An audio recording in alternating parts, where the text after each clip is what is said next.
Emma or Quaba and Fambra Attention TV so. I would see another cast Attention TV or Facebook, YouTube, Twitter as Attention TV Shuka Ubenya ye ewo honom na meka wo se Ayakwa University and as soon as na me did media ever some more Attention TV so. On any foundation on didn't who so one be a come up bro husia say Ghana cry din crown da so donations and today I make say the donations are never too late. And if friend was 054-8302985 054-8302985 no entertain komo if I ye dey be opesa wo dey boa no abusia yenim se na yo twe atwam ana se busome kakra ni evangelism apart akoyo bia na ka akom adwuma ana na wo ye nanso osi Yesu Kristo afere no nyame ede ne sa aka no dia wa be ya body for friends say dia Kristo ni ana wo ye osanso evangelist na evangelist ni mo an ye hu se mame agrada ana evangelism apart obete asori ewo weja kwantempo kasa kwantempo ne so na we mu ana wonkofo bi ekire mu na mame agrada wo se evangelist obete asori ye ho ensi ho ewo ho na video bi esanso ba bontia evangelism apart or body deliverance e de wo hyenkom Ghana force so esanso editi esi mame agrada so and they work can send be na nsan mu eni se mame agrada e be ye live bia na efa onini kunu ho free se mame agrada e kire mu a ye be kai enso so a afi bia etwemu mame agrada tama na ye friend comfort agrada no okoto asawe dan edifi osofu bu ha ye friend apply live sana do na nim no na ema se kofo bebre kasa ho se na comfort pa na ho so to asawe dan na de koye den se na agrada ni kuno eye sofo o hye sofo biase na we ana evangelism apart ekiremu a o kiremu ekire se sorry dan ni kura woto ye na tam no okom no to no sorry dan ni 9 billion Ghana cedis na we so ema Ghana fo bebre ekasa ho ebe se mame agrada ekiremu a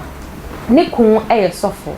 na ni kun eye sofo na sofo bi so ton sorry dan ye akohu ni se anya bia ni kunu wo som sofo ye bedu ba bi no wo se ni kun na so ete ne ho ebe so no so bu se sofo yi nkola bia na wo hye na se no akotete sorry e de amom na se ni kun de daswa oda so esom papa yi ani ti oto sorry dan na bia ni kunu no etimi efi papa ya se ni so fi na se krakra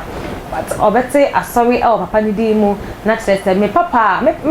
otete ni wo Kristo so mu ana me daso ehya na naso na so se de me akasa ma de me ho na so ni kunu amfa aso ama no ema papa yi edaso etna sofi enase a ana akonfagrada na se evangelism part o chiremu a ama ono agrada kra besesan abeye evangelism part dia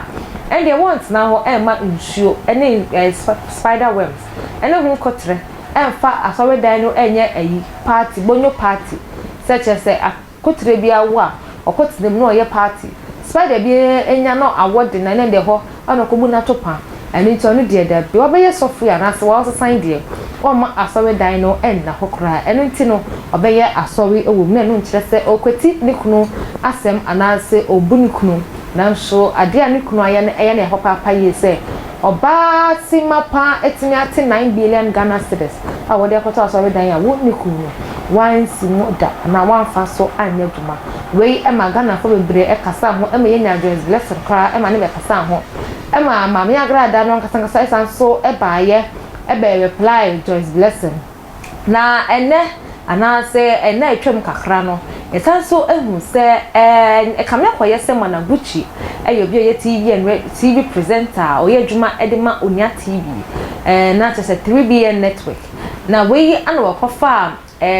ne pandit for ebetna wa na wo bobo nsem ho na mame agrada ekirema na sem akupie mu bi na we ana di video bi beti abonti ekiremu a Mona Gucci kra dan wo han na kire se mami onno han dan no edema Mona Gucci 18,000 ne ekeka kire ne de mami ede voice record ebe sanso epe so edema Ghana fo se we ana Mona Gucci ebisa di free me ho se ma fa ne se ba ono safa mse mami na ma han dan ye bia stay ana betimi ede ayem na so ene Mona Gucci enso asanso ababonten ede nsem ba ko mienu bi abetutu dwa ede kire Ghana fo se ma munji na mami agrada ka no kura di kura da ade tima obeyesa ono akasa enim se we eyeduma hyehye ana na ye hyehye ye na wotua me ka wo so wotua me ka enim se ka bi wo ho dia ana ase na se ka bi wo pie mu dia enti we Managuchi ede nsem bi abetudwa ewo ni Instagram wall page so ebusia epese ye na ye be kan nya Managuchi ede beto ho ede fa asema e trend se evangelism apart and the high time edema ono Managuchi yanko na yankan if Managuchi was gosh I hate doing this my sweet mommy AGRADAA I hear you are looking for me pa oh mommy I miss you too please don't do any video again why that audio was a content we planned together for your church opening to tell the world how good you are. Please don't portray it in a different context just because people bashed you on my show. She contacted me to help you through big AGRADAA. It's a big AGRADAA, okay? But in the name as big AGRADAA. And I did that genuinely. On a lighter note, the world is waiting for a receipt of you paying my rent or any other evidence. Why? Bring it out because I still have receipts of 1,500 Ghana cedis. That is for fuel you dashed me after creating the content. Meanwhile, I send love and light to you. May God heal you so soon. And please don't fight anyone again. Let God fight for you. You haven't paid my rent and you can never pay my rent. Mama, I'm still waiting for you to come on my show. Why? Because you promised me that at Nana Kwame Jan GH at Kum Chacha, you all seen the problem you give me. Now my mommy disavow me from the church. Abusiana and Sembre